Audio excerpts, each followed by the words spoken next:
Hello, my name is Leonardo, aka DJ Show Pop, and this episode is on 10 CDs that should have a vinyl release in 2025. As you know, I'm a all vinyl DJ, and I feel these albums just have some great material, some great danceable music, and very atmospheric music. And they haven't been released on vinyl yet. They usually came out in the late 80s, in the 90s. One did have a vinyl release, but it's very expensive. It'd be good to have a reissue of it. But these are very strong albums. These are some of my favorite albums, and I would love to spin some of this music. One thing I have on here is a list of possibility of release, 1 through 5. So if there's no possibility of release, because it's kind of obscure, I'll give it a 1. And a top that I feel that it probably could be released this year, I give it a 5. Let's go ahead and go down the list of these albums, and so we can discuss them. So let's go ahead and go down the list of these 10 albums I feel that should have a vinyl release. The first one is AKINA Nakamori's 1999 album Will on the One label. It's the only full studio AKINA album of original material that hasn't been released on vinyl. Universal released all her vinyl, and Reprise, of course, you have all your original vinyl, but also it's been reissued 2018. So this leaves this one album, and this album's kind of a controversial album because Akina doesn't really feel it's part of her catalog. She had a falling out with the producer and the label, and it was released kind of not without her approval. But subjectively, it's a great album, and it's very controversial because of that. A lot of Akina fans want to kind of just be on Akina's side and say, it's not a good album because she disagreed on it. But it's one of my favorites. It's actually a top 5 for me. So it'd be nice to have this one released on vinyl because it just has it. It's the last album that has not been available on vinyl yet. But like I said, it's very atmospheric. Her singing is incredible. It's just one of her best 90s albums, and it's a really an enjoyable album. Possibility release is a 5 on this one because, like I said, everything's been reissued. They dropped everything, and to have this like one album that doesn't have vinyl for it yet, I feel like I can see this being released like on Record Store Day or something along those lines. So hopefully it comes out. It'd be nice to have the complete studio collection of Akina on vinyl, and this is the last one, so I appreciate it. This one. Now, here's another Akina album that I feel also hasn't had a vinyl release, but I also feel on 1 to 5, it's going to be released, hopefully, maybe, again, as a Record Store Day. But this is a mini album that she did. It's an EP. It has 4 songs on it. It's called Vamp. It's from 1996, and it's on the MCA label. The 4 songs have a great, just hip atmosphere. I mean, it's just very unique modern sound for Akina. I think Shaker would probably be the equivalent to this album, of just having these 2 releases that have just a very specific, like very modern hip sound to it. A lot of very atmospheric. Crescent Fish, for instance, one of the songs has like a James Bond theme song. It's such a great song. As a DJ, it would be a great album to set like a mood at a cafe or a brewery or a lounge you're DJing at. It's just too good, and I could definitely see this being released this year. Just because, again, another Record Store Day thing. They released CD 87 and Wonder on vinyl in the last 2 or 3 years. So this is kind of like really the last kind of like EP that doesn't have a vinyl release for it. The possibility of this hopefully coming out this year is I feel is kind of high. If not next year, as with Will, I see both of them having a vinyl release in the next couple of years. So let's go ahead and go to the third one here. Now, this one's a little bit obscure for a lot of people, and this is a group called Twin Fizz. Now, this is a real tail-end production for Koichi Fujita. He was a producer for Omega Tribe and Momoko Kikuchi. He was a very famous producer, and as you know, his music, I mean, everybody's Momoko and Omega Tribe fans, but his career started back in the 60s with a group called Outkast. And this was one of his last productions after kind of he stopped doing Momoko and Omega Tribe. This album is by a group called Twin Fizz. It's a 1991 album called November Summer. It's on CBS Sony. Twin Fizz only released 2 albums. November Summer is the second and last album, which is this one right here. Twin Fizz is relatively unknown for Koichi Fujita fans, consisting of singer-songwriters Aki Nakaachi and Kaori Nishina. It's a solid album. I mean, it's just great from beginning to end. Just really good songs. Their harmonizing is really good, and I really don't know if they were presented as idols or if they were presented as artists. It's a solid, fantastic album written by member Koyoshi Nishida with one song co-written by Kei Sugiyama. So she was very, very talented. Later on, she had this band Twin Fizz, and she had another dual idol group after this, or artist group after this album. And after that, she joined AKB48 and was the vocal coach for them. I don't know if she's still doing it, but that was kind of like her career that she was doing at the time when AKB48 started. But like I said, this is just a great album. Just the music is fantastic. Everything about it is incredible. All the songs are great, very danceable, some of them. But it's kind of nice to hear something from Koichi Fujita's kind of the tail end of his career. This would be one of his last groups that he produced. Another artist was Kaz, and then the brand new Omega Tribe was also another album, and he kind of retired during the mid to late 90s. And he passed away in 2012, 2014, right around there. Possibility of release, probably one. It would be somebody really bold to like release this one on vinyl, because really nobody knows about it. I mean, everybody's buying their Momoko and their Omega Tribe albums right now, and just kind of getting their collections together. I think when they finish up and they start kind of reaching out to other groups, I think Twin Fizz is a fantastic group that people really need to know about. I mean, it's just incredible. Both albums are good, but I feel the second one is a much more top quality album. Alright, so we got two albums here. I'm kind of going to put them together. So, let's see if I can put those two. These two albums, these are the two last albums by Meiko Nakahara. 1990's 303 East 60th Street on Eastworld. And 1991's On the Planet, her last album, also on Eastworld. Now, I consider these two albums absolutely fantastic. They are so incredible. Some of her best songs are on these two albums. What Do You Want Me to Do? Private Beach, Con Game, Boyfriend from 303, and Everlasting Love, My Am a Dream, and Don't Be Shy, Imitation Lover from On the Planet are extraordinary songs. And these are the last two albums that she did. They haven't been released on vinyl because, again, they were released in the 90s when vinyl stopped being produced, but they are so strong. I consider them probably her two best albums. They're so good. She was just on fire with her sound through these two albums. And unfortunately, you know, J-pop came along and it just kind of killed off a lot of careers for a lot of the Kayo and new music artists from, you know, the 70s and 80s. But these two deserve vinyl. It would be great to be spinning some of these songs on the dance floor. Possibility of release, I would say number 4. They've been reissuing her albums on vinyl. I know they did the second album, but I feel like these two are strong enough to have a vinyl release. These two albums actually, they're supposed to be limited edition, these CDs right here, but they've been in production for the last few years. I would definitely pick them up if you don't have them yet, but very strong, and I really feel that this part of her career really needs to be known a little bit better. Alright, let's go to the next one. Alright, so we're going to go ahead and go to the last album by Babe. This is 1990's Contrast, Pony Canyon. I've been a fan of their singles. I think their 7 singles are just all incredible. They were really tight with their music when they did their singles. Their albums, I've always been haven't really been the biggest fan of their albums. They usually have a few songs and then remixes of the single, and they're just not as strong as the singles. The singles are fantastic.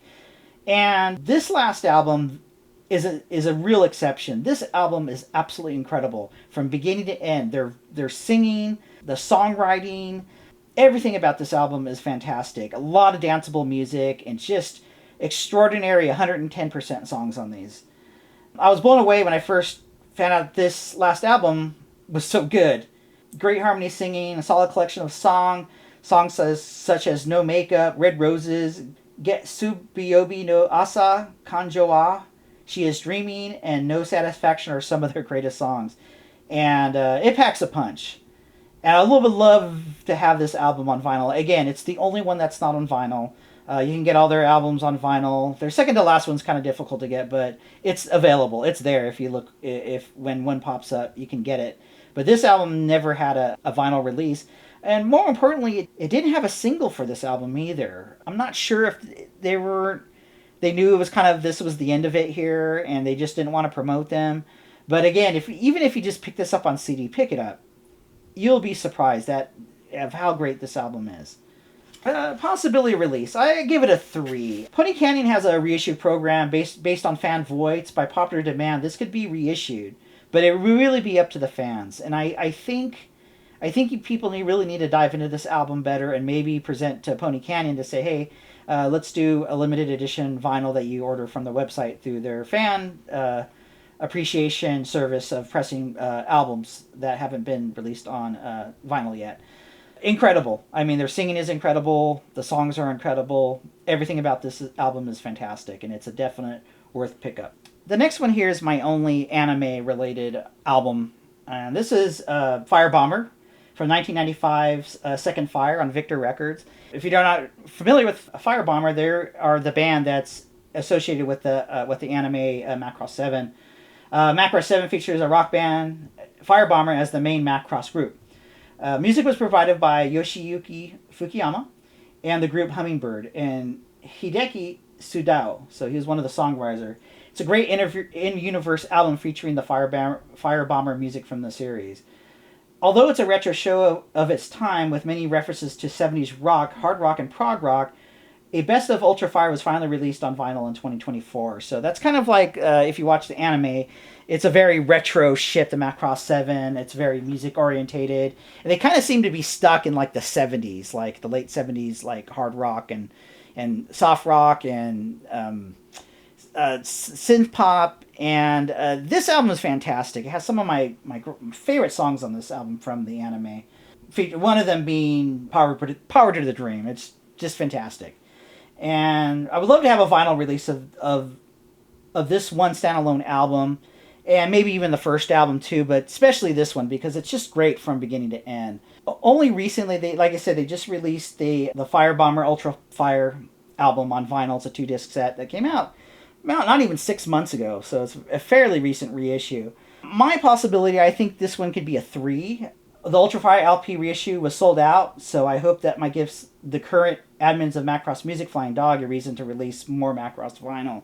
But this has been high on my list for many, many years because it's just a great rock album. I spin it, and people who just like hard rock love this album.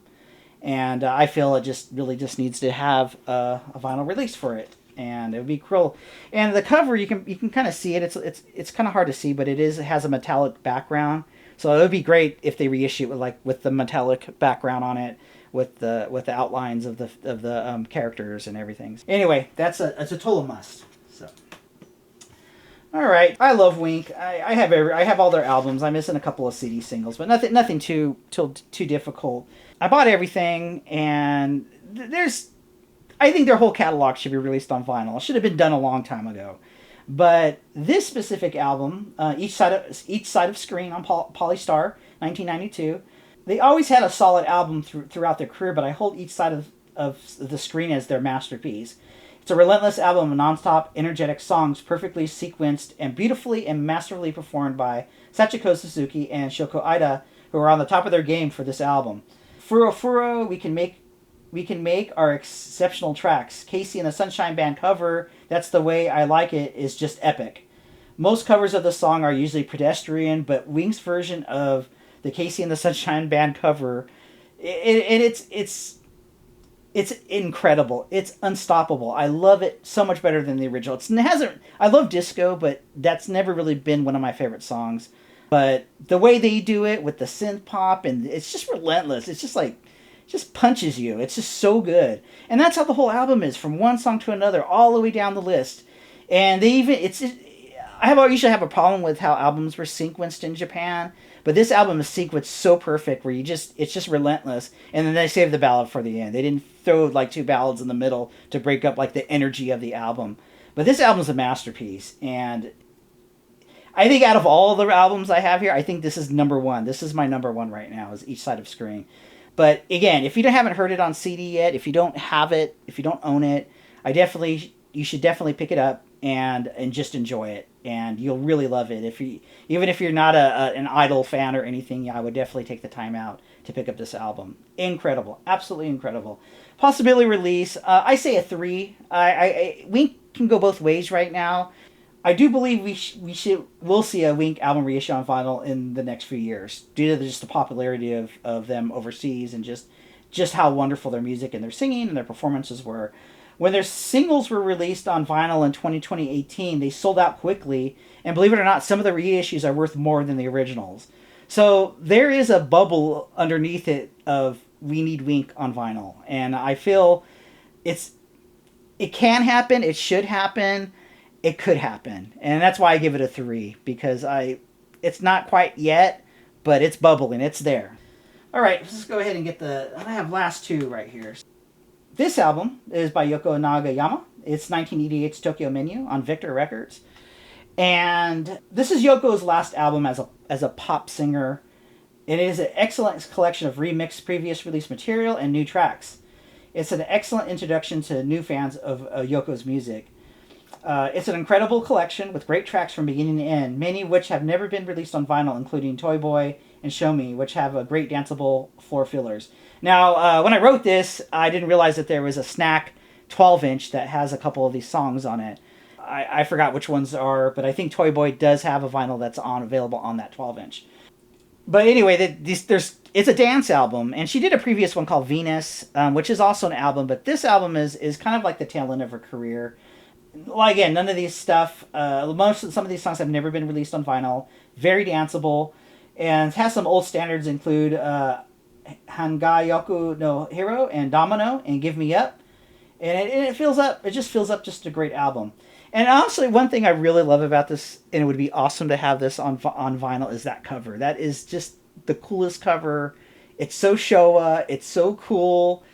I would love to have this on a 12-inch cover because it's just so awesome. So I'm very excited about this album. She did has a best of, but I think this really captures her like late era, right before she retires as a Kayo pop singer. I just feel like this needs to get more traction for people. I would love to have these songs. I would love to DJ them. It's a case of just drop the needle on the record and you're good. I mean, it's that good. And most importantly, and again, it's the only album that from this time period that of her Kayo era, of her synth pop era that hasn't been released on vinyl. And it would again, it's a great closure for her career. And she'll take about 4 years off, and she will move over to being an Inca singer and a shamisen player, which is what she does to this day. So that's a big part of her career. But this is an incredible album, and I really enjoy this record. And I think a lot of you out there would really enjoy having this on vinyl. And if you haven't heard it on CD yet, or just download it, it's great. It's so good. What's the possibility of release on this? I give it a 2. Yoko Nagayama still hasn't reached the popularity status like the other idols from the 80s. It's there. There are fans of her, and her albums tend to be very kind of a little pricey. You know, like it's really hard to find anything under $20. But you can get the CDs and best ofs and everything. But I just, a lot of people don't talk to her about her as much as, let's say, Miho and AKINA and everybody else from that time period. But it's there. Again, it's kind of like, it's smoldering, you know? And I think when people start getting into her, I think there's going to be a lot more suggestions to release her albums on, to reissue her CDs and her albums, and especially maybe put out something like this. So that's why I give it a 2. It has nothing to do with like the quality of it. Is that it's just she's not at that point yet. I feel like, as I would say with some of the other artists right now, but she could have a great reissue program. I think in the next 2 or 3 years. I think it's coming. So, all right. So the last album here is Tatsuro Yamashita. This is his 1998 Cozy on Moon Records. And although Cozy, when the album was released in 1998, it did have a vinyl release on it. But again, it was kind of like just for fans and kind of limited low production of it. So it's a really tough album to find. It's up there with like $200. I mean, you're going to be dropping some money on it if you pick it up. So, although it did have a vinyl release in 1998, it's super difficult and rare album to locate. Of his post-90s albums, this is perhaps my favorite album. It's filled with amazing songs, including Fragile, Gunjo no Hano, Ultramarine Fire, Laila, Itsuka Hare Tanihini, which really exemplifies his like 90s career. I think it's just a very solid album, and it sounds very good. He doesn't deviate from kind of his soft rock pop sound on it, a lot of jazz on it. It's just a great atmospheric album, and I feel that it needs a reissue. I think more than any of his other 90s albums, and they're all good for different reasons. It would be great to have this on vinyl. I'm not lucky enough to have an original, but I think more than any of his for more of his 90s albums, I feel this is probably the best one. I would love to DJ some of these songs. They're just a good album. My possibility of release on this one is a 5. Since 2013, they've been releasing a lot of the Maria and the Tatsura albums on Moon. And so it's been very active to have their albums released.